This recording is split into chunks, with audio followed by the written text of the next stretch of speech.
Indian ആർമിയുടെ അഗ്നിവീർ തസ്തികയിലേക്കുള്ള അപേക്ഷ തുടങ്ങിയിട്ടുണ്ട്. വളരെ പെട്ടെന്ന് ഇതിന്റെ കംപ്ലീറ്റ് വിവരങ്ങൾ ഈ ഒരു വീഡിയോ ഭാഗത്തിലൂടെ നമുക്ക് നോക്കാം. വീഡിയോ ശ്രദ്ധിച്ച് കണ്ട് മനസ്സിലാക്കുക. എല്ലാവരും വീഡിയോ ശ്രദ്ധിച്ച് കണ്ട് മനസ്സിലാക്കിയതിന് ശേഷം ഓൺലൈൻ ആയിട്ടുള്ള അപേക്ഷകൾ സമർപ്പിക്കുക. എല്ലാ വിവരങ്ങളും, അതായത് അപേക്ഷ തുടങ്ങിയത് മുതൽ ഇതിന്റെ എക്സാം കഴിഞ്ഞ് ഫിസിക്കൽ കഴിഞ്ഞ് ബാക്കിയുള്ള എല്ലാ വിവരങ്ങളും ഈ ഒരു വീഡിയോ ഭാഗത്തിലൂടെ നമ്മൾ ചർച്ച ചെയ്യുന്നതായിരിക്കും. സംശയങ്ങൾ താഴെ കമന്റ് ബോക്സിൽ ചോദിക്കാം. എന്തായാലും നമുക്ക് വന്നിട്ടുള്ള റിക്രൂട്ട്മെന്റ് പ്രോസസ്സ്, അതായത് റിക്രൂട്ട്മെന്റിന്റെ കംപ്ലീറ്റ് വിവരങ്ങൾ നോക്കാം.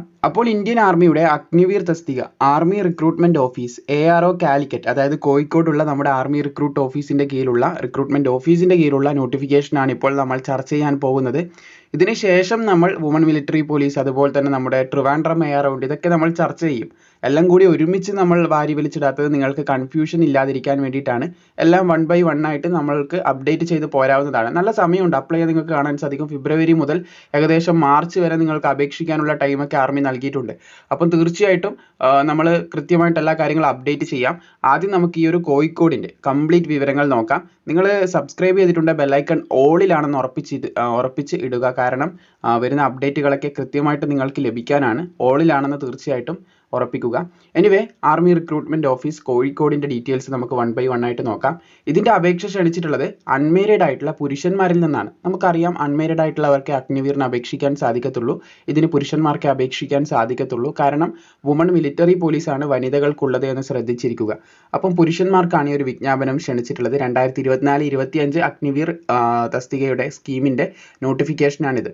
അപേക്ഷ തുടങ്ങിയിട്ടുള്ളത് 13 ഫെബ്രുവരി 2024 മുതൽ 22 മാർച്ച് 2024 വരെ നിങ്ങൾക്ക് ഓൺലൈൻ ആയിട്ടുള്ള അപേക്ഷകൾ ഓൺലൈനായിട്ട് ഇന്ത്യൻ ആർമിയുടെ വെബ്സൈറ്റ് മുഖാന്തരം അപേക്ഷിക്കാം. അപേക്ഷിക്കേണ്ട വെബ്സൈറ്റ് പിന്നെ ഈ നോട്ടിഫിക്കേഷൻ താഴെ ഡിസ്ക്രിപ്ഷനിൽ നിങ്ങൾക്ക് ലഭിക്കും. അപ്പോൾ ഇതിൻ്റെ എക്സാം നടക്കുന്ന ഡേറ്റും ആർമി പറഞ്ഞിട്ടുണ്ട്. 22 ഏപ്രിൽ 2024 തന്നെ ഇതിൻ്റെ എക്സാം നടന്നു തുടങ്ങുമെന്ന് ഇന്ത്യൻ ആർമി പറഞ്ഞിട്ടുണ്ട്. ഇതിന് അപേക്ഷിക്കാൻ സാധിക്കുന്നത് application invited from domiciles of districts, നമ്മുടെ നോർത്ത് കേരള ഭാഗത്ത്, അതായത് നമ്മുടെ കണ്ണൂർ, കാസർഗോഡ്, അതുപോലെ മറ്റുള്ള വയനാട്, കോഴിക്കോട് ഈ ഭാഗങ്ങളിലുള്ളവർക്ക് മാത്രമേ ഇതിന് ഇപ്പോൾ അപേക്ഷിക്കാൻ സാധിക്കൂ. ബാക്കിയുള്ളവരൊക്കെ ട്രിവാൻഡ്രം AROന്റെ കീഴിലാണ് വരുന്നത്. എനിവേ, നിങ്ങൾക്ക് കാണാൻ സാധിക്കും ആർക്കെല്ലാമാണ് അപേക്ഷിക്കാൻ സാധിക്കുന്നതെന്ന്. കാസർഗോഡുള്ള മുഴുവൻ ആൺകുട്ടികൾക്കും യോഗ്യരായിട്ടുള്ളവർക്ക് അപേക്ഷിക്കാം. പിന്നെ കണ്ണൂരുള്ളവർക്ക് അപേക്ഷിക്കാം, കോഴിക്കോടുള്ളവർക്ക് അപേക്ഷിക്കാം, വയനാടുള്ളവർക്ക് അപേക്ഷിക്കാം, മലപ്പുറം, പാലക്കാട്, തൃശ്ശൂർ, അതുപോലെ തന്നെ യൂണിയൻ ടെറിട്ടറീസ് ആയിട്ടുള്ള കേരളത്തിലുള്ള മാഹിയിലുള്ളവർക്കും അതുപോലെ തന്നെ ലക്ഷദ്വീപ് ഉള്ളവർക്കും അപ്ലൈ ചെയ്യാൻ സാധിക്കുമെന്നുള്ളൊരു കാര്യം കൂടി ഇവിടെ മെൻഷൻ ചെയ്തിട്ടുണ്ട്. സോ മാഹിയും ലക്ഷദ്വീപും നമ്മുടെ ARO കാലിക്കറ്റിൻ്റെ അണ്ടറിലാണ് വരുന്നത്. അപ്പോൾ അവർക്കും ഇതിന് അപ്ലൈ ചെയ്യാൻ സാധിക്കും. മാഹിയിൽ, ലക്ഷദ്വീപ് എന്നൊക്കെ വീഡിയോ കാണുന്നവരുണ്ടെങ്കിൽ തീർച്ചയായിട്ടും ആ കാര്യം ഒന്ന് ശ്രദ്ധിച്ചിരിക്കുക. അവർക്ക് അറിയാവുന്നതാണ്, ജസ്റ്റ് ഒന്ന് ഓർമ്മപ്പെടുത്തിയെന്ന് മാത്രമേ ഉള്ളൂ. എനിവേ, ഇതിൻ്റെ ഒരു സെലക്ഷൻ പ്രോസസ്സ് എന്ന് പറയുന്നത് ഓൺലൈൻ എക്സാമിനേഷൻ ഉണ്ടാവും, CEE, അതായത് നമ്മുടെ കമ്പ്യൂട്ടർ ബേസ്ഡ് എക്സാമിനേഷൻ ആണ്. കോമൺ എൻട്രൻസ് ടെസ്റ്റ് എന്നൊക്കെ പറയും. അപ്പോൾ അത് കമ്പ്യൂട്ടർ ബേസ്ഡിലാണ് എഴുതേണ്ടതെന്ന് ശ്രദ്ധിച്ചിരിക്കുക. അത് ഫസ്റ്റ് ഫേസ് ആണ്. പിന്നീട് അതിൻ്റെ സെക്കൻഡ് ഫേസ് എന്ന് പറയുന്നത് റിക്രൂട്ട്മെന്റ് റാലി ഉണ്ടാകുന്നതായിരിക്കും എന്ന് ശ്രദ്ധിച്ചിരിക്കുക. പിന്നെ ഇതിന് അപ്ലൈ ചെയ്യേണ്ട മെത്തേഡ് എന്നൊക്കെ പറയുന്നത് നമ്മുടെ ആർമിയുടെ വെബ്സൈറ്റ് മുഖാന്തരമാണ് നിങ്ങൾ അപ്ലൈ ചെയ്യേണ്ടതെന്ന് ശ്രദ്ധിക്കുക. പിന്നെ ഇതിൻ്റെ രജിസ്ട്രേഷൻ പ്രോസസ്സും ബാക്കിയുള്ള കാര്യങ്ങളൊക്കെയാണ് ഇവിടെ പറയുന്നത്. അതിൽ പറയുന്ന പ്രത്യേകിച്ചുള്ളൊരു കാര്യമാണ് 250 രൂപ ഉദ്യോഗാർത്ഥികൾ എല്ലാവരും തന്നെ അപേക്ഷാ ഫീസായിട്ട് അടക്കേണ്ടതായിട്ടുണ്ട്. കഴിഞ്ഞ വർഷം മുതൽ നിലവിൽ വന്നൊരു സമ്പ്രദായമാണിത്. 250 രൂപ അപേക്ഷാ ഫീസായിട്ട് ഈടാക്കുന്നുണ്ട്. അപ്പോൾ ആ ഒരു കാര്യം പ്രത്യേകം ശ്രദ്ധിച്ചിരിക്കുക. 250 രൂപ എല്ലാവരും തന്നെ അപേക്ഷാ ഫീസായിട്ട് അടക്കേണ്ടതായിട്ടുണ്ട് എന്ന് ശ്രദ്ധിച്ചിരിക്കേണ്ടതാണ്. പിന്നെ ഡ്യൂപ്ലിക്കേറ്റ്, അതുപോലെ തന്നെ ഇൻകംപ്ലീറ്റഡ്, അങ്ങനെ ഇററൊക്കെയുള്ള ആപ്ലിക്കേഷൻ റിജക്റ്റ് ചെയ്യും. അത് പ്രത്യേകം ശ്രദ്ധിച്ചിരിക്കുക. നിങ്ങൾ SSC GDയുടെ കാര്യത്തിലൊക്കെ കണ്ടിട്ടുണ്ടാവും, ഒരുപാട് പേര് ചെറിയ ചെറിയ മിസ്റ്റേക്കിനാണ് പലരുടെയും അപേക്ഷ റിജക്റ്റ് ആയി പോയിട്ടുള്ളത്. ഇത്രയും നാളും കാത്തിരുന്നിട്ട് അങ്ങനെ ഒരു മിസ്റ്റേക്ക് ചെയ്യാതിരിക്കുക. വീഡിയോ ശ്രദ്ധിച്ച് കാണുക. അപ്ലോഡ് ചെയ്യുന്ന ഡോക്യുമെൻറ്റ്സ് ഒക്കെ ക്ലിയർ ആൻഡ് പെർഫെക്റ്റ് ആയിട്ട് തന്നെ അപ്ലോഡ് ചെയ്യുക. യാതൊരു വിധത്തിലും അഡ്ജസ്റ്റ്മെൻറ്റ് വരുത്താതെ എല്ലാം ക്വാളിറ്റി സംഭവങ്ങൾ തന്നെ പ്രൊവൈഡ് ചെയ്യാനായിട്ട് പിന്നെ അതുപോലെ തന്നെ മറ്റൊരു കാര്യം പറയാനുള്ളത്, ഇതിൻ്റെ CEEൻ്റെ കാര്യങ്ങളും ഇതൊക്കെയാണ് ഇവിടെ പ്രധാനമായിട്ടും പറയുന്നത്. ആർമിയുടെ വെബ്സൈറ്റ് മുഖാന്തരം അപേക്ഷിക്കാം, ഇങ്ങനെയുള്ള കാര്യങ്ങളൊക്കെയാണ് പറയുന്നത്. ഇനി നമുക്ക് ഇതിൻ്റെ എലിജിബിലിറ്റി നോക്കാം. കാരണം നിങ്ങൾക്ക് ഇതിൻ്റെ രജിസ്ട്രേഷൻ ഒട്ടുമിക്ക എല്ലാം അറിയാമെന്ന് കരുതുന്നു. ജസ്റ്റ് ആർമിയുടെ വെബ്സൈറ്റിൽ കയറുക. ആർമിൻ്റെ വെബ്സൈറ്റിൽ കയറിയിട്ട് രജിസ്റ്റർ ചെയ്തില്ലെങ്കിൽ രജിസ്റ്റർ ചെയ്യുക. അതിനുശേഷം അപ്ലൈ ചെയ്യേണ്ട ഡീറ്റെയിൽസിലേക്കാണ് പോകേണ്ടത്. അപ്ലൈ ബട്ടനൊക്കെ അവിടെ നിങ്ങൾക്ക് ലഭിക്കും. അതിന് നിങ്ങൾക്ക് ആവശ്യമായിട്ടുള്ളത് ഇതിൻ്റെ എലിജിബിലിറ്റി മനസ്സിലാക്കുക, എന്തൊക്കെയാണ് യോഗ്യത എന്നുള്ളത് മനസ്സിലാക്കുക എന്നുള്ള കാര്യമാണ്. യോഗ്യത നോക്കുകയാണെങ്കിൽ അഗ്നിവീർ ജനറൽ ഡ്യൂട്ടിക്ക് അപ്ലൈ ചെയ്യാനായിട്ട്, GDക്ക് അപ്ലൈ ചെയ്യാനായിട്ട് 10ാം ക്ലാസ്സിൽ 45% മാർക്കോട് കൂടി നിങ്ങൾ മൊത്തത്തിൽ വിജയിച്ചിട്ടുണ്ടാവണം. 10ാം ക്ലാസ് വിജയിക്കുമ്പോൾ 45% മാർക്ക് വേണം. മാത്രമല്ല ഓരോ സബ്ജക്റ്റിനും നിങ്ങൾക്ക് ഇത്ര ശതമാനം വേണമെന്ന് പറയുന്നുണ്ട്. അത് 33 ആണ്. 33% മാർക്ക് എല്ലാ സബ്ജക്റ്റിനും നിങ്ങൾ സ്കോർ ചെയ്യണം. എല്ലാത്തിനും 33% വേണം. ആകെ മൊത്തം 45% കൂടി പാസ്സാവണം. പക്ഷേ 33% ഓരോ സബ്ജക്റ്റിനും വേണമെന്നും കൂടി ശ്രദ്ധിച്ചിരിക്കുക. അപ്പോൾ D+ ഉള്ളവർ തീർച്ചയായിട്ടും ആ ഒരു കാര്യം ശ്രദ്ധിക്കേണ്ടതാണ്. D+ ഉള്ളവർക്ക് 33%-ൽ കുറയാനായിട്ടുള്ള സാധ്യതയുണ്ട് മാർക്ക്. അപ്പോൾ അവർ ചെയ്യേണ്ട കാര്യം, അവർക്ക് ചിലപ്പോൾ 45% കിട്ടിയിട്ടുണ്ടാവാം, പക്ഷേ 33% എല്ലാത്തിനും 33% എന്നുള്ള ക്രൈറ്റീരിയ കംപ്ലീറ്റ് ചെയ്യാൻ സാധിച്ചിട്ടുണ്ടാവണമെന്നില്ല. അപ്പോൾ അവർ ചെയ്യേണ്ടത് ഒരു ഡീറ്റെയിൽ മാർക്ക് ഷീറ്റ് ഹാജരാക്കുക എന്നുള്ള കാര്യമാണ്. അത് നമുക്ക് ഇപ്പോൾ ഓൺലൈനായിട്ടൊക്കെ ചെയ്യാൻ പറ്റുന്നതേ ഉള്ളൂ. മുൻപൊക്കെ ആകുമ്പോൾ ട്രിവാൻഡ്രം വരെ പോയിട്ട് അവിടെ പരീക്ഷാ ഭവനെ കോൺടാക്ട് ചെയ്തിട്ടൊക്കെയാണ് നമുക്കിത് എടുക്കാൻ സാധിക്കുന്നത്. ഇപ്പോൾ അത് ഓൺലൈൻ ആക്കിയിട്ടുണ്ടെന്നാണ് അറിയാൻ സാധിക്കുന്നത്. അപ്പോൾ ഓൺലൈനായിട്ട് അപ്ലൈ ചെയ്താൽ അത് ലഭിക്കും. അതിൽ നമ്മുടെ D+ കിട്ടിയിട്ടുള്ള സബ്ജക്റ്റിന് എത്ര ശതമാനം മാർക്കുണ്ട് എന്നുള്ള കാര്യം അതിൽ വ്യക്തമായിട്ട് പറയും. അത് 33%-ന്റെ മുകളിലാണെങ്കിൽ തീർച്ചയായിട്ടും നിങ്ങൾക്ക് അപ്ലൈ ചെയ്യാൻ സാധിക്കും. ഇതാണ് ഇത്ര നാളും തുടർന്ന് വന്നിട്ടുള്ള സമ്പ്രദായം. അപ്പോൾ അങ്ങനെയാണെങ്കിൽ നിങ്ങൾക്ക് അപ്ലൈ ചെയ്യാം. അല്ലെങ്കിൽ മറ്റുള്ള ട്രേഡിന്, അതായത് കുറഞ്ഞെന്ന് കരുതി വിഷമിക്കേണ്ട, മറ്റുള്ള ട്രേഡുകളുണ്ട്. മിനിമം 8ാം ക്ലാസ് 10ാം ക്ലാസ്സിലൊക്കെ വെച്ച് അപ്ലൈ ചെയ്യാൻ പറ്റുന്ന 10ഉം 33% വേണം. അത് മുമ്പോട്ട് പറയാം, അപ്പോൾ നിങ്ങൾക്ക് മനസ്സിലാവും. അപ്പോൾ ഈ ക്രൈറ്റീരിയ തീർച്ചയായിട്ടും വേണം. അതായത് 10ാം ക്ലാസ് 45% മാർക്കും പിന്നെ ഓരോ വിഷയത്തിനും 33%വും GDക്ക് നിർബന്ധമാണ്. പിന്നെ എല്ലാത്തിനും അപേക്ഷിക്കേണ്ട പ്രായപരിധി 17.5 വയസ്സ് മുതൽ 21 വയസ്സ് വരെയാണെന്ന് പ്രത്യേകം ശ്രദ്ധിച്ചിരിക്കുക. പിന്നെ ഉദ്യോഗാർത്ഥികൾക്ക് കാറൊക്കെ ഓടിക്കാനുള്ള, ലൈറ്റ് മോട്ടോർ വെഹിക്കിൾ ഓടിക്കാനുള്ള ലൈസൻസ് ഉണ്ടെങ്കിൽ മുൻഗണന ലഭിക്കും. അപ്പോൾ അതില്ലാന്ന് കരുതി അപേക്ഷിക്കാൻ സാധിക്കത്തില്ല, അങ്ങനെയല്ല. ഇവിടെ നിങ്ങൾക്ക് കാണാൻ സാധിക്കും 17 വയസ്സിലൊന്നും ആർക്കും ലൈസൻസ് കിട്ടത്തില്ല. അപ്പം പ്രത്യേകം ശ്രദ്ധിക്കേണ്ടത്, ഇതുണ്ടെങ്കിൽ മുൻഗണന നൽകപ്പെടും. അതില്ലാന്ന് കരുതിയിട്ട് പ്രത്യേകിച്ച് പ്രശ്നമൊന്നുമില്ല. മുൻഗണന നൽകപ്പെടുന്ന ഒരു ക്വാളിഫിക്കേഷൻ മാത്രം, ഡിസേബിൾ എന്നൊക്കെ പറയാം. അപ്പോൾ അത്രയേ ഉള്ളൂ എന്ന് ശ്രദ്ധിച്ചിരിക്കുക. അപ്പോൾ GD ക്ലിയർ ആയെന്ന് കരുതുന്നു. ഇനിയുള്ളത് അഗ്നിവീർ ടെക്നിക്കൽ തസ്തികയാണ്. അതിന് അപേക്ഷിക്കുന്ന ഉദ്യോഗാർത്ഥികൾക്ക് +2 ഇന്റർമീഡിയറ്റ് വേണം. +2 പാസ്സായിരിക്കണം. അതിൽ ഫിസിക്സ്, കെമിസ്ട്രി, മാത്സ് പിന്നെ ഇംഗ്ലീഷ് വിത്ത് 50% മാർക്കോട് കൂടി പാസ്സായിരിക്കണം. ഈ സബ്ജക്റ്റുകളൊക്കെ ഇപ്പം പറഞ്ഞിട്ടുള്ള ഈ 4 സബ്ജക്റ്റ് 50% കൂടി പാസ്സാവണം. ബാക്കിയുള്ള എല്ലാ സബ്ജക്റ്റിനും 40% മാർക്ക് നിർബന്ധമായിട്ടും സ്കോർ ചെയ്യാൻ സാധിച്ചിരിക്കണം. പിന്നെ ഇനി ഇങ്ങനെ നിങ്ങൾക്ക് യോഗ്യത ഇല്ലെങ്കിൽ +2 സയൻസോട് കൂടി ഫിസിക്സ്, കെമിസ്ട്രി, മാത്സ്, ഇംഗ്ലീഷ് ഒക്കെ എടുത്ത് പഠിച്ച്, പക്ഷേ ഈ പെർസെൻറ്റേജ് ഇല്ല, ITIയും ബാക്കിയുള്ള ടെക്നിക്കൽ ക്വാളിഫിക്കേഷനൊക്കെ അങ്ങനെയാണെങ്കിലും അപ്ലൈ ചെയ്യാം. അതുപോലെ തന്നെ ആ ഒരു യോഗ്യതയും ഇല്ലെങ്കിൽ 10ാം ക്ലാസ്സും 50% മാർക്കും minimum 40% mark English, maths and ബാക്കിയുള്ള സയൻസ് സബ്ജക്റ്റിനും 2 വർഷത്തെ ടെക്നിക്കൽ ട്രെയിനിങ്, അതായത് ITIയും ബാക്കിയുള്ള ഇതൊക്കെ ഉണ്ടെങ്കിൽ തീർച്ചയായിട്ടും അപ്ലൈ ചെയ്യാം. അതല്ലെങ്കിൽ 2 വർഷത്തെ അല്ലെങ്കിൽ 3 വർഷത്തെ ഡിപ്ലോമയൊക്കെ ഉണ്ടെങ്കിലും അപ്ലൈ ചെയ്യാം. ഡിപ്ലോമ നിങ്ങൾക്ക് ഇവിടെ കൊടുത്തത് കാണാൻ സാധിക്കും.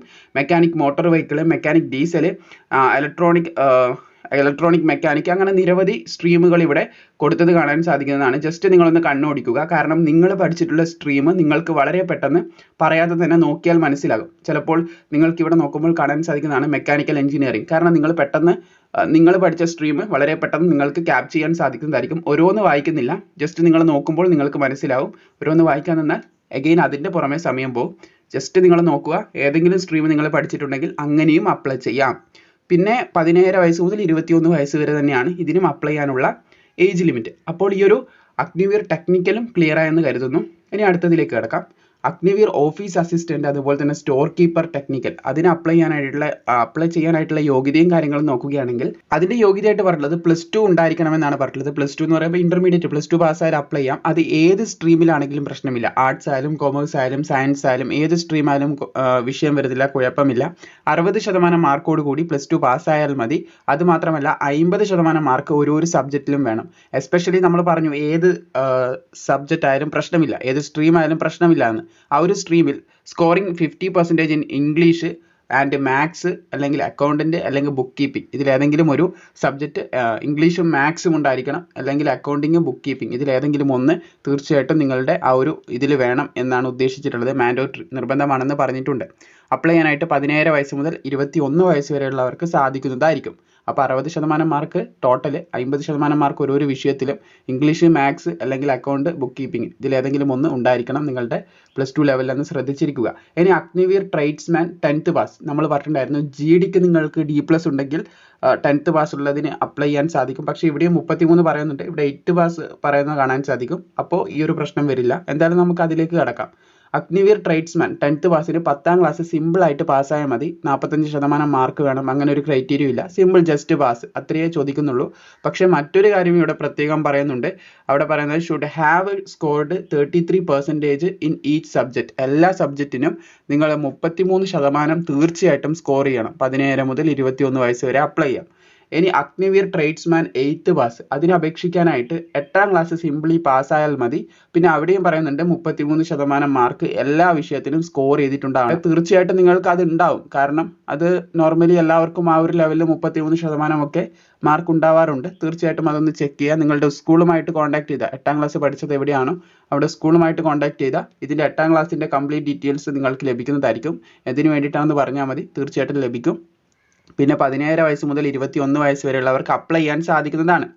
പിന്നെ ഏജിൻ്റെ ക്രൈറ്റീരിയ നമ്മൾ പറഞ്ഞു, 1 ഒക്ടോബർ 2003 അതുപോലെ 1 ഏപ്രിൽ 2007 ഈ ഒരു ഡേറ്റിലും ഇതിൻ്റെ ഇടയിലും ജനിച്ചവർക്കാണ് അപ്ലൈ ചെയ്യാൻ സാധിക്കുന്നത്. ഇവിടെ പറഞ്ഞ 17 വയസ്സ് മുതൽ 21 വയസ്സ് ഈ ഒരു ഡേറ്റിനെ അടിസ്ഥാനപ്പെടുത്തിയാണ് കണക്കാക്കുന്നത് എന്ന് പ്രത്യേകം ശ്രദ്ധിച്ചിരിക്കുക. അതുപോലെ തന്നെ വേറൊരു കാര്യം, candidate who have appearing in the 10th and class 12th board examination and are waiting declaration of result are also eligible to apply. അതായത് നിങ്ങൾക്ക് പ്രായമുണ്ടെങ്കിൽ തീർച്ചയായിട്ടും നിങ്ങൾ 10ാം ക്ലാസ്സിൻ്റെയും അതുപോലെ തന്നെ +2ൻ്റെയും ഒക്കെ റിസൾട്ടിന് വേണ്ടി കാത്തിരിക്കുകയാണെങ്കിലും അതിനും അപ്ലൈ ചെയ്യാന്നുള്ള കാര്യം ഇവിടെ പറയുന്നത് പ്രത്യേകം ശ്രദ്ധിച്ചിരിക്കേണ്ടത്. പക്ഷേ ചില റിക്വയർമെൻറ്റ്സ് പറയുന്നുണ്ട്. നിങ്ങൾ 10th-ലും +2-ലൊക്കെ പഠിക്കുന്നവരാണെങ്കിലും റിസൾട്ടിന് വെയിറ്റ് ചെയ്യുന്നവരാണെങ്കിലും നിങ്ങൾക്ക് അപ്ലൈ ചെയ്യാം. പ്രത്യേകം ശ്രദ്ധിക്കേണ്ടത്, നിങ്ങൾ ഒറിജിനൽ ഡോക്യുമെൻറ്റ്സ് ഇതിൻ്റെ phase 2 റിക്രൂട്ട്മെൻറ്റ് സ്റ്റേജിൽ ഹാജരാക്കണം. അതായത് ഇതിൻ്റെ phase 2 എന്ന് പറയുമ്പോൾ അത് വരുന്നത് നമ്മുടെ ആദ്യഘട്ടം ഏപ്രിൽ 2 നമ്മൾ ഇവിടെ നോക്കിയിട്ടുണ്ടായിരുന്നു. ഇത് 3rd പേജാണ്. ഫസ്റ്റ് പേജിൽ നമ്മൾ കണ്ടതാണ്. ഇതിൻ്റെ എക്സാമിനേഷൻ ഡേറ്റ് 22 ഏപ്രിലാണ് വരുന്നത്. അതായത് ആദ്യഘട്ടത്തിൻ്റെ എക്സാം നടക്കുന്നത് ഏപ്രിൽ 22 പിന്നീട് കുറച്ച് സമയം, അറൗണ്ട് 1-2 മന്ത് നമുക്ക് പ്രതീക്ഷിക്കാം. അപ്പോൾ ആ ഒരു ടൈമിൻ്റെ ഉള്ളിൽ നിങ്ങളുടെ സർട്ടിഫിക്കറ്റ് 10th ആയാലും +2 ആയാലും അത് നിങ്ങളുടെ കയ്യിൽ ലഭിക്കും എന്നൊരു വിശ്വാസമുണ്ടെങ്കിൽ മാത്രം നിങ്ങൾക്ക് അപ്ലൈ ചെയ്യാം. അല്ലെങ്കിൽ നിങ്ങൾ പാസ്സായി മുൻപോട്ട് പോയാലും ആ ഒരു സർട്ടിഫിക്കറ്റിൻ്റെ അഭാവത്തിലോ അല്ലെങ്കിൽ നിങ്ങൾ ആ ഒരു സർട്ടിഫിക്കറ്റിൽ മിനിമം മാർക്ക്, ഇവിടെ നിങ്ങൾക്ക് 33% മാർക്കൊക്കെ പറയുന്നത് കാണാൻ സാധിക്കും, അത് സ്കോർ ചെയ്തിട്ടില്ലെങ്കിലും നിങ്ങളുടെ ഔട്ട് ആക്കാനുള്ള സാധ്യതയുണ്ട്. അതുകൊണ്ട് നിങ്ങൾക്ക് അപ്ലൈ ചെയ്യാം, നന്നായിട്ട് സ്കോർ ചെയ്യും. ആ ഒരു വിശ്വാസം ഇതൊക്കെ ഉണ്ടെങ്കിൽ അതെന്തായാലും നിങ്ങൾക്ക് സാധിക്കുന്നതാണ്, സ്കോർ ചെയ്യാനൊക്കെ സാധിക്കും. പക്ഷേ ആ ഒരു ടൈമിലേക്ക് നിങ്ങൾക്ക് സർട്ടിഫിക്കറ്റ് ലഭിക്കും. അതായത് 10ാം ക്ലാസ്സിൻ്റെയും +2ൻ്റെയൊക്കെ സർട്ടിഫിക്കറ്റ് ഈ ഒരു സ്റ്റേജ് 2 അതായത് ഫിസിക്കൽ ടെസ്റ്റ് നടക്കുന്ന സമയത്തേക്ക് നിങ്ങൾക്ക് ലഭിക്കും എന്നാണെങ്കിൽ നിങ്ങൾക്ക് അപ്ലൈ ചെയ്യാം എന്നുള്ള കാര്യങ്ങളാണ് ഇവിടെ മെൻഷൻ ചെയ്തിട്ടുള്ളത്. പിന്നെ ഏജിൻ്റെ കാര്യം നമ്മൾ പറഞ്ഞു. ദെൻ ഇവിടെ നിങ്ങൾക്ക് കാണാൻ സാധിക്കും അഗ്നിവീർ ജനറൽ ഡ്യൂട്ടീൻ്റെ പ്രായപരിധി ഓൾറെഡി നമ്മൾ പറഞ്ഞു. പിന്നെ ഡേറ്റ് കണക്കാക്കുന്നത് 1 ഒക്ടോബർ 2003 അതുപോലെ 1 ഏപ്രിൽ 2007 ഇതെല്ലാത്തിനും സെയിം ആണ്. ഇനി ഇത് നമ്മൾ ആവർത്തിക്കുന്നില്ല. എല്ലാ പോസ്റ്റിനും ഈ GDൻ്റെ ഈ സെയിം തന്നെയാണ് പറയുന്നത് ഏജ് ലിമിറ്റ്, അതുകൊണ്ട് അത് ആവർത്തിക്കുന്നില്ല. പിന്നെ ചെസ്റ്റും ഈ സെയിം തന്നെയാണ് എല്ലാ പോസ്റ്റിനും, GDൻ്റെ തന്നെയാണ് പറയുന്നത്, അതുകൊണ്ട് അതും ആവർത്തിക്കുന്നില്ല. 77 സെൻറ്റിമീറ്റർ ചെസ്റ്റ് വേണം, 5 സെൻറ്റിമീറ്റർ എക്സ്പാൻഡ് ചെയ്യാൻ സാധിച്ചിരിക്കണം. ആകെ വ്യത്യാസം വരുന്നതെന്ന് പറയാനുള്ളത് ഹൈറ്റിലാണ്. GDക്ക് അപേക്ഷിക്കുന്നവർക്ക് 166 സെൻറ്റിമീറ്റർ ഹൈറ്റ് വേണം. അഗ്നിവീർ ടെക്നിക്കലിന് അപേക്ഷിക്കുന്നവർക്ക് 165 സെൻറ്റിമീറ്റർ ഹൈറ്റ് മതി. അതുപോലെ തന്നെ ട്രേഡ്സ്മാൻ്റെ 10ാം ക്ലാസ് പാസിന് 166 സെൻറ്റിമീറ്റർ ഹൈറ്റ് വേണം. 8th പാസിനും 166 സെൻറ്റിമീറ്റർ ഹൈറ്റ് വേണം. അതുപോലെ തന്നെ Agniveer office assistant, store keeper തസ്തികയിലേക്ക് ടെക്നിക്കലിലേക്കെല്ലാം അപേക്ഷിക്കുന്നവർക്ക് 162 സെൻറ്റിമീറ്റർ മാത്രം ഹൈറ്റ് മതി എന്ന് ശ്രദ്ധിച്ചിരിക്കുക. ഈ ഒരു ഹൈറ്റിൽ നിന്ന് റിലാക്സേഷനും കാര്യങ്ങളൊക്കെ നൽകപ്പെടുന്നതായിട്ടുള്ള കാര്യം ഇവിടെ നിങ്ങൾക്ക് കാണാൻ സാധിക്കുന്നതാണ്.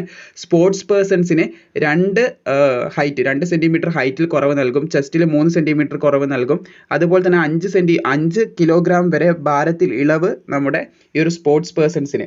ഔട്ട്സ്റ്റാൻഡിംഗ് സ്പോർട്സ്മെൻ, നാഷണൽ, സ്റ്റേറ്റ്, അതുപോലെ തന്നെ those who represent district, college, school, state, university, board championship ഇതിലൊക്കെ ഉള്ളവർക്കാണ് ഈ ഒരു റിലാക്സേഷൻ നൽകപ്പെടുന്നത് എന്ന് ശ്രദ്ധിച്ചിരിക്കുക. എലിജിബിൾ ആയിട്ടുള്ള കാൻഡിഡേറ്റ്സിന് അത് നൽകപ്പെടുന്നതായിരിക്കും എന്നുള്ള കാര്യം പറയുന്നുണ്ട്. പിന്നെ പ്രത്യേകമായിട്ട് യൂണിയൻ ടെറിട്ടറീസിൻ്റെ കാര്യങ്ങളൊക്കെയാണ് ഇവിടെ പറയുന്നത്. ഇവിടെ നിങ്ങൾക്ക് കാണാൻ സാധിക്കും ലക്ഷദ്വീപിനെ കുറിച്ച് പറയുന്നുണ്ട്. അപ്പോൾ ലക്ഷദ്വീപിലുള്ള ആരെങ്കിലും വീഡിയോ കാണുന്നുണ്ടെങ്കിൽ അവർ പ്രത്യേകം ശ്രദ്ധിക്കേണ്ടത്, അവരിതിൽ പെട്ടിട്ടുള്ള ഏതെങ്കിലും വിഭാഗത്തിലുണ്ടെങ്കിൽ അവർക്ക് ഹൈറ്റും കാര്യങ്ങളും സെപ്പറേറ്റ് ആയിട്ട് മാറ്റി പറയുന്നതായിട്ട് കാണാൻ സാധിക്കുന്നതാണ്. അത് പ്രത്യേകം ഒന്ന് ശ്രദ്ധിച്ചിരിക്കുക. ഇതിലുള്ളവർക്കാണ്, ബാക്കിയുള്ളത് കോമൺ ആയിട്ട് തന്നെയാണെന്ന് ശ്രദ്ധിച്ചിരിക്കുക. പിന്നെ ജസ്റ്റ് നെക്സ്റ്റ് ഇമ്പോർട്ടൻ്റ് ആയിട്ടുള്ള വിവരങ്ങളിലേക്ക് കിടക്കുകയാണെങ്കിൽ ബോണസ് മാർക്ക് നൽകപ്പെടുന്ന കാറ്റഗറിയിലേക്ക് കിടക്കാം. അപ്പോൾ ആദ്യം തന്നെ അതിൽ പറയുന്നത് adoption done during life time of A soldier, അതായത് ഒരു പട്ടാളക്കാരൻ ജീവിച്ചുകൊണ്ടിരിക്കുന്ന സമയത്ത് ഒരു ദത്തെടുക്കൽ പ്രക്രിയ നടന്നിട്ടുണ്ടെങ്കിൽ 1 son only, ഒരു കുട്ടിക്ക് മാത്രമേ ഈ ഒരു കാര്യം ലഭിക്കത്തുള്ളൂ. ഏത് തസ്തികയിലേക്ക് അപേക്ഷിക്കുകയാണെങ്കിലും 20 മാർക്ക് അതിൽ നൽകപ്പെടും. ആകെ മൊത്തം 200 മാർക്കിലാണ് സെലക്ഷൻ. 2 ഘട്ടങ്ങളിലും കൂടി 200 മാർക്കാണ് നൽകപ്പെടുന്നത്. അപ്പോൾ അതിൽ നിങ്ങൾക്ക് 20 മാർക്ക് അതിന് ഇതായിട്ട്, അതായത് ഈ ഒരു കാര്യമുള്ളത് കൊണ്ട് തന്നെ നിങ്ങൾക്ക് 20 മാർക്ക് അഡീഷണലി നൽകപ്പെടുന്നതായിരിക്കും എന്നുള്ള കാര്യം പ്രത്യേകം പറഞ്ഞിട്ടുണ്ട്. പക്ഷെ അതിൻ്റെ സർട്ടിഫിക്കറ്റും കാര്യങ്ങളൊക്കെ ഹാജരാക്കണമെന്ന് ശ്രദ്ധിച്ചിരിക്കുക. പിന്നെ സ്പോർട്സ്മാന് പ്രത്യേകമായിട്ട് ലഭിക്കുന്ന കാര്യങ്ങൾ ഇവിടെ പറയുന്നുണ്ട്. Represent India at the international level 20 mark ലഭിക്കുന്നതാണ് ഏത് പോസ്റ്റിനെ അപേക്ഷിക്കുകയാണെങ്കിലും. പിന്നെ represent state at the senior junior national level, അപ്പോൾ സ്പോർട്സിന് അങ്ങനെ പങ്കെടുത്തിട്ടുണ്ടെങ്കിൽ അവർക്കും 15 മാർക്ക് ലഭിക്കുന്നതാണ്. അതിൻ്റെ കംപ്ലീറ്റ് ക്രൈറ്റീരിയ ഇവിടെ പറയുന്നുണ്ട്. പിന്നെ റെപ്രസെൻറ്റഡ് കോളേജ്, അതുപോലെ തന്നെ യൂണിവേഴ്സിറ്റി, ഇന്റർ യൂണിവേഴ്സിറ്റി അങ്ങനെയുള്ളവർക്ക് 10 മാർക്കിൻ്റെ കാര്യം പറയുന്നുണ്ട്. പിന്നെ റെപ്രസെൻറ്റ് സ്റ്റേറ്റ് അറ്റ് നാഷണൽ ലെവലിലൊക്കെ ഉള്ളവർക്ക്, കേലോ ഇന്ത്യ ഗെയിംസ് അങ്ങനെയുള്ളവർക്ക് ഇവിടെ പറയുന്നത് കാണാൻ സാധിക്കും, 10 മാർക്കാണ് പറയുന്നത്. പിന്നെ represent district at the state level and have won any medal, അപ്പോൾ മെഡലിൻ്റെ കാര്യമൊക്കെ വ്യക്തമായിട്ട് പറയുന്നുണ്ട്. In individual event or have reached up to 4th position അങ്ങനെയൊക്കെ ഉള്ളവർക്കാണ് ഇതിന് 5 മാർക്ക് നൽകപ്പെടുന്നത്. അത് പ്രത്യേകം ശ്രദ്ധിച്ചിരിക്കുക. അവരുടെ പൊസിഷനും അതുപോലെ തന്നെ എത്ര മെഡൽ നേടിയിട്ടുണ്ടാവണം അങ്ങനെയുള്ള കാര്യങ്ങളൊക്കെ ഇവിടെ പറയുന്നുണ്ട്. പിന്നെ അതുപോലെ തന്നെ represent the state school team event അങ്ങനെയൊക്കെ ഉള്ളവർക്കും 5 മാർക്ക് നൽകപ്പെടുന്നതായിട്ടുള്ള കാര്യം ഇവിടെ പറയുന്നുണ്ട്. പിന്നെ NCC സർട്ടിഫിക്കറ്റിൻ്റെ ഊഴമാണ്. അവിടെ A സർട്ടിഫിക്കറ്റ് ഉള്ളവർക്ക് 5 മാർക്ക് എല്ലാത്തിനും നൽകപ്പെടുന്നുണ്ട്. B സർട്ടിഫിക്കറ്റ് ഉള്ളവർക്ക് 10 മാർക്ക് നൽകപ്പെടുന്നുണ്ട്. അതുപോലെ തന്നെ C സർട്ടിഫിക്കറ്റ് ഉള്ളവർക്ക് GDക്ക് 20 മാർക്കാണ് നൽകുന്നത്. ബാക്കിയുള്ള പോസ്റ്റിനൊക്കെ 15 മാർക്ക് വെച്ച് നൽകപ്പെടുന്നത് കാണാൻ സാധിക്കും. പിന്നെ C certificate and participated in Republic Day പരേഡിലൊക്കെ പങ്കെടുത്തിട്ടുണ്ടെങ്കിൽ 25 മാർക്ക് നമ്മുടെ GD തസ്തികയിലേക്ക് ലഭിക്കും. ബാക്കിയുള്ളതിനൊക്കെ 20 മാർക്കായിട്ട് നൽകപ്പെടുന്നതായിട്ട് കാണാൻ സാധിക്കുന്നതാണ്. പിന്നെ ബാക്കിയുള്ള ഡീറ്റെയിൽസിലേക്ക് കിടക്കുകയാണെങ്കിൽ ബാക്കിയുള്ള മാർക്കും കാര്യങ്ങളും, അതായത് ബോണസ് മാർക്ക്, ITIT ഡിപ്ലോമേൻ്റ് 20-30 അങ്ങനെയുള്ള കാര്യങ്ങളൊക്കെ ഇവിടെ പറയുന്നതായിട്ട് കാണാൻ സാധിക്കും. അതൊക്കെ എല്ലാ തസ്തികൾക്കുമില്ല, ചില തസ്തികൾക്ക് മാത്രം. അതായത് അപേക്ഷിക്കുമ്പോൾ ടെക്നിക്കലിനൊക്കെയാണ് ഈ ഒരു ഡിപ്ലോമേൻ്റെ ഒക്കെ കാര്യം പറയുന്നത്, അത് പ്രത്യേകം ശ്രദ്ധിച്ചിരിക്കുക. എനിവേ നമുക്ക് IT ഒക്കെ ഉള്ളവർക്ക് അതിൻ്റെതായിട്ടുള്ള അഡ്വാൻറ്റേജും കാര്യങ്ങളൊക്കെ ഇവിടെ കൊടുത്തതും കാണാൻ സാധിക്കും. കാൻഡിഡേറ്റ് അഗ്നിവീർ ഓഫീസ് അസിസ്റ്റൻറ്റ്, അതുപോലെ തന്നെ ബാക്കിയുള്ള തസ്തികയിലേക്ക് IT കോഴ്സ് സർട്ടിഫിക്കറ്റ് ഒക്കെ ഉള്ളവർക്ക് അവിടെ മാർക്ക് നൽകപ്പെടുന്നത് അതും പറയുന്നുണ്ടെന്ന് ശ്രദ്ധിച്ചിരിക്കുക. പിന്നെ ഇതിൻ്റെ ബാക്കിയുള്ള ഇമ്പോർട്ടൻ്റ് ആയിട്ടുള്ള വിവരങ്ങളിലേക്ക് കിടക്കാം. അതായത് നമ്മൾ പ്രധാനമായിട്ടും ഇത്ര നേരം പറഞ്ഞത് ഇതിൻ്റെ ഒരു ഫസ്റ്റ് സ്റ്റേജുമായിട്ട് ബന്ധപ്പെട്ട ക്വാളിഫിക്കേഷനും കാര്യങ്ങളൊക്കെ കംപ്ലീറ്റ് ആയിട്ട് കവർ ചെയ്തിട്ടുണ്ട്. സംശയങ്ങളുണ്ടെങ്കിൽ തീർച്ചയായിട്ടും പറയാം. പിന്നെ ഇതിൻ്റെ ലീവിൻ്റെ കാര്യം 30 days per year ആണ് പറയുന്നത്. 30 ദിവസമാണ് ഒരു വർഷത്തിൽ ലീവ് കിട്ടുക. ആകെ 4 വർഷമായിരിക്കും നിങ്ങളുടെ സർവീസ് എന്ന് ശ്രദ്ധിച്ചിരിക്കുക. അതിൽ ഒരു വർഷം 30 ആണ് നിങ്ങളുടെ ലീവ് എന്ന് ശ്രദ്ധിച്ചു. പിന്നെ അതിൻ്റെ കൂടെ മെഡിക്കൽ ലീവും കാര്യങ്ങളൊക്കെ ഉണ്ടാവും. അത് ആവശ്യ സമയത്തൊക്കെ നിങ്ങൾക്ക് ലഭിക്കുന്നതായിരിക്കുമെന്ന് ശ്രദ്ധിച്ചിരിക്കുക. പിന്നെ പ്രധാനമായിട്ടും പറയേണ്ടത് ഇതിൻ്റെ 4 വർഷമാണ് സർവീസ്. അതുപോലെ തന്നെ അതിൻ്റെ സാലറിയും പാക്കേജൊക്കെ നിങ്ങൾക്ക് അറിയാമെന്ന് കരുതുന്നു. ഒരുപാട് തവണ നമ്മൾ പല തസ്തികയിലേക്കും, നേവി ആയാലും എയർഫോഴ്സ് ആയാലും എല്ലാം ഈ സെയിം തന്നെയാണ് അഗ്നിവീർ എല്ലാ പൊസിഷനും സാലറി നൽകപ്പെടുന്നത്. അതായത് അഗ്നിവീറിൻ്റെ സാലറി ഇങ്ങനെയാണ്, ഈ ഒരു മെത്തേഡിലാണ് വരുന്നത്. ആദ്യ വർഷം 30,000 രൂപ ശമ്പളം ഉണ്ടെങ്കിൽ 21,000 രൂപ മാത്രം നിങ്ങൾക്ക് ലഭിക്കും. 9,000 രൂപ ഗവൺമെൻറ് പിടിച്ചു വെക്കും. ഈ ഒരു രീതിയിലാണ് ഇങ്ങനെ നിങ്ങൾ കാണുന്നത്. പിന്നീട് 4ാമത്തെ വർഷം എത്തുമ്പോൾ 40,000 രൂപ സാലറി ഉണ്ടെങ്കിൽ അതിൽ 28,000 രൂപ നിങ്ങളുടെ കയ്യിലേക്ക് ലഭിക്കും. അതിൽ 12,000 രൂപ ഗവൺമെൻറ് പിടിച്ചു വെക്കും. ഇങ്ങനെ എല്ലാ മാസവും ഈ ഒരു പ്രോസസ്സ് തുടർന്നുകൊണ്ടിരിക്കും. എല്ലാ വർഷവും എല്ലാ മാസവും ഇങ്ങനെ ഈ ഒരു പ്രോസസ്സ് തുടരും. അങ്ങനെ 4 വർഷം കംപ്ലീറ്റ് ചെയ്യുന്ന സമയത്ത് നിങ്ങളുടെ ഈ പിടിച്ചു വെച്ച എമൗണ്ട് അതുപോലെ തന്നെ ഗവൺമെൻറ് സേവാനിധിയിൽ ആഡ് ചെയ്ത എമൗണ്ടും എല്ലാം കൂടിയിട്ട് നിങ്ങൾക്കൊരു 10-12 ലക്ഷം രൂപ ഈ 4 വർഷം കഴിഞ്ഞ് ഇറങ്ങുമ്പോൾ സാലറി എന്തായാലും ഈ ഒരു എമൗണ്ട് ആയിരിക്കും നിങ്ങൾക്ക് ലഭിക്കുക. ഈ 2ാമത്തെ കോളത്തിലുള്ള എമൗണ്ട് നിങ്ങളുടെ ഹാൻഡിൽ നിങ്ങൾക്ക് ലഭിക്കുന്നതാണ് ഈ എമൗണ്ട്. അതിന് പുറമെ ലാസ്റ്റ് ഇറങ്ങുമ്പോഴേക്ക് ആ ഒരു പൊസിഷനിൽ നിന്ന്, അതായത് 4 വർഷം കഴിഞ്ഞ് നിങ്ങൾ ആ ഒരു സർവീസ് വിടുന്ന സമയത്ത് റിസൈൻ, അതായത് റിട്ടയർഡ് എന്ന് പറയാൻ പറ്റില്ല, ആ ഒരു തസ്തിക നിങ്ങൾ നിർത്തി വരുന്ന സമയത്ത് നിങ്ങൾക്കൊരു 10-12 ലക്ഷം രൂപ അങ്ങനെ തരുന്നതായിരിക്കും. അത് പ്രത്യേകം ശ്രദ്ധിച്ചിരിക്കുക. പിന്നീട് മറ്റു കാര്യങ്ങൾ പറഞ്ഞിട്ടുള്ളത് ഇൻഷുറൻസ്, ഡെത്ത്, ബാക്കിയുള്ള കാര്യങ്ങളൊക്കെ സംഭവിച്ചു കഴിഞ്ഞാൽ 48 ലക്ഷം രൂപ അതിൻ്റെ ആയിട്ടുള്ള ഇൻഷുറൻസും കാര്യങ്ങളും, അങ്ങനെ കുറച്ച് കാര്യങ്ങളുണ്ട്. അത് പ്രത്യേകം നിങ്ങളൊന്ന് മൈൻഡിൽ വെക്കുക. പിന്നെ അതുപോലെ തന്നെ അഗ്നിവീറിൻ്റെ സ്കിൽ സർട്ടിഫിക്കറ്റ് അത് നിങ്ങൾക്ക് ലഭിക്കുന്നതാണ്. അഗ്നിവീറായിട്ട് ഇറങ്ങിക്കഴിഞ്ഞാൽ നിങ്ങൾക്ക് ആർമി തന്നെ പ്രൊവൈഡ് ചെയ്യുന്ന അഗ്നിവീർ സ്കിൽ സർട്ടിഫിക്കറ്റ് എന്ന് പറഞ്ഞിട്ടുള്ള സ്കിൽസ് സർട്ടിഫിക്കറ്റും കാര്യങ്ങളൊക്കെ ലഭിക്കും. ആർമി പ്രൊവൈഡ് ചെയ്യുന്നതാണ്, വാല്യൂ ഉണ്ട്. പിന്നെ അൺമാരീഡ് ആയിട്ടുള്ളവർക്ക് മാത്രമേ ഇതിന് അപ്ലൈ ചെയ്യാൻ സാധിക്കത്തുള്ളൂ എന്ന് പറഞ്ഞു. പിന്നെ ഈ 4 വർഷം നിങ്ങൾക്ക് കല്യാണം കഴിക്കാനും സാധിക്കത്തില്ല എന്നുള്ളൊരു കാര്യം കൂടിയുണ്ട്. അത് പ്രത്യേകം ഒന്ന് ശ്രദ്ധിച്ചിരിക്കുക. അൺമാരീഡ് ആയി തന്നെ തുടരേണ്ടതായിട്ടുണ്ട് എന്ന് പ്രത്യേകം ശ്രദ്ധിച്ചിരിക്കേണ്ടതാണ്. പിന്നെ ബാക്കിയുള്ള ഡീറ്റെയിൽസിലേക്ക് കടക്കുകയാണെങ്കിൽ ഇതിൻ്റെ സെലക്ഷൻ പ്രോസസ്സ് 1 and 2 സ്റ്റേജിലായിട്ടാണ് നടക്കുന്നത്. ആദ്യ ഘട്ടത്തിൽ ഓൺലൈൻ എക്സാമിനേഷനാണ് നടത്തപ്പെടുന്നത്. അഡ്മിറ്റ് കാർഡ് ആ സമയത്തേക്ക് വരും, നമ്മൾ അപ്ഡേറ്റ് ചെയ്യാം. അപ്പോൾ അഡ്മിറ്റ് കാർഡ് വന്നു കഴിഞ്ഞാൽ നിങ്ങൾ അത് ഡൗൺലോഡ് ചെയ്യണം. അഡ്മിറ്റ് കാർഡും ബാക്കിയുള്ള കാര്യങ്ങളൊക്കെ കളർ പ്രിൻ്റ് ഔട്ട്, അഡ്മിറ്റ് കാർഡിൻ്റെ കളർ പ്രിൻ്റ് ഔട്ടൊക്കെ എടുത്തിട്ട് നിങ്ങൾ എക്സാമിനേഷൻ സെൻറ്ററിൽ പോകണം. അതിൽ ഇൻസ്ട്രക്ഷൻ പറയുന്നുണ്ട്, അത് വായിച്ച് നോക്കണം എന്നുള്ള കാര്യങ്ങളൊക്കെയാണ് പറയുന്നത്. ഏകദേശം 1.5 മണിക്കൂർ മുമ്പ്, നിങ്ങൾ എപ്പോഴാണോ അതിൽ സമയം പറയുന്നത്, അഡ്മിറ്റ് കാർഡിൽ സമയം പറയുന്നത്, അതിൻ്റെ 1.5 മണിക്കൂർ മുമ്പ് തന്നെ നിങ്ങളുടെ ആ ഒരു എക്സാമിനേഷൻ എൻട്രൻസ് ഓപ്പൺ ആവുന്നതായിരിക്കും. അതിൽ പെട്ടെന്ന് കയറണം. അതിൽ ക്ലോസിംഗ് ടൈമൊക്കെ പറയുന്നുണ്ടാവും. അഡ്മിറ്റ് കാർഡിൽ റിപ്പോർട്ടിംഗ് ടൈം ബാക്കിയുള്ള കാര്യങ്ങളൊക്കെ പറയും. അത് കഴിഞ്ഞാൽ പിന്നീട് കയറാൻ സാധിക്കത്തില്ല, അത് പ്രത്യേകം ശ്രദ്ധിച്ചിരിക്കുക. പിന്നെ ഇലക്ട്രോണിക് ഗാഡ്ജറ്റ്സും കാര്യങ്ങളൊന്നും പെർമിറ്റ് ചെയ്യത്തില്ല എക്സാം ഹാളിൽ നിന്ന്, പ്രത്യേകം ശ്രദ്ധിച്ചിരിക്കുക. പിന്നെ പറയുന്നത് നിങ്ങൾ എക്സാമിനേഷൻ ഹാളിലേക്ക് കയറുന്ന കാര്യങ്ങളൊക്കെയാണ്. അതായത് അവിടെ നിങ്ങൾ എൻട്രി ആവുക, പിന്നെ നിങ്ങളുടെ അഡ്മിറ്റ് കാർഡും കാര്യങ്ങളൊക്കെ ചെക്ക് ചെയ്യുന്നതായിരിക്കും. ആധാർ കാർഡ്, അഡ്മിറ്റ് കാർഡ് ഇതൊക്കെ ചെക്ക് ചെയ്യുന്നതായിരിക്കും. പിന്നെ ബാക്കിയുള്ള എക്സാം ഹാളിലേക്ക് നിങ്ങളെ അലോട്ട് ചെയ്യും. പിന്നെ കമ്പ്യൂട്ടർ ബയോമെട്രിക് ടെസ്റ്റും കാര്യങ്ങളൊക്കെ ഈയിടെ നമ്മൾ കണ്ടതാണ്. പരീക്ഷാ തട്ടിപ്പും കാര്യങ്ങളൊക്കെ, ഒരാളുടെ പേര് പറഞ്ഞ് മറ്റൊരാൾ പരീക്ഷ എഴുതാൻ വരിക. അപ്പോൾ ഫോട്ടോ അതുപോലെ തന്നെ തമ്പ് ഇംപ്രഷൻ ഈ ബയോമെട്രിക് ഉണ്ടാകുന്ന സമയത്ത് അത് നടക്കത്തില്ല. അങ്ങനെ കുറേ കാര്യങ്ങളൊക്കെ ചെയ്യും. എന്നിട്ട് നിങ്ങളുടെ കമ്പ്യൂട്ടർ ടെർമിൽ, അതായത് നിങ്ങൾക്കൊരു സെപ്പറേറ്റ് കമ്പ്യൂട്ടർ ഉണ്ടാവും, അതിൻ്റെ മുമ്പിൽ കൊണ്ടുപോയിട്ട് ഇരുത്തി നിങ്ങൾക്കത് അവിടെ നിന്ന് ഫോളോ ചെയ്തെടുക്കാൻ സാധിക്കുന്നതേ ഉള്ളൂ. വലിയ ടാസ്ക് ഉള്ള കാര്യമൊന്നുമല്ല. സിമ്പിളായിട്ട് അവിടെ പോയി കഴിഞ്ഞാൽ നിങ്ങൾ അവർ തന്നെ ഇൻസ്ട്രക്ഷൻ തന്ന് ഇങ്ങനെയുള്ളൊരു കാര്യം ചെയ്യുന്നതായിരിക്കും. നിങ്ങളെല്ലാ കാര്യങ്ങളും പക്കയാണെങ്കിൽ, ആധാർ കാർഡും കാര്യങ്ങളൊക്കെ ഓക്കെ ആണെങ്കിൽ നിങ്ങൾക്ക് പോയിട്ട് ചെയ്യാവുന്നതാണ്. പിന്നെ പ്രധാനമായിട്ട് പറയാനുള്ളത് phase 2ൻ്റെ സെലക്ഷനും കാര്യങ്ങളൊക്കെയാണ്. അവിടെ എന്തൊക്കെ ഡോക്യുമെൻറ്റ്സ് നിങ്ങൾ കൊണ്ടുപോകണം, അങ്ങനെയുള്ള കാര്യങ്ങളൊക്കെയാണ് ഇവിടെ പറയുന്നത്.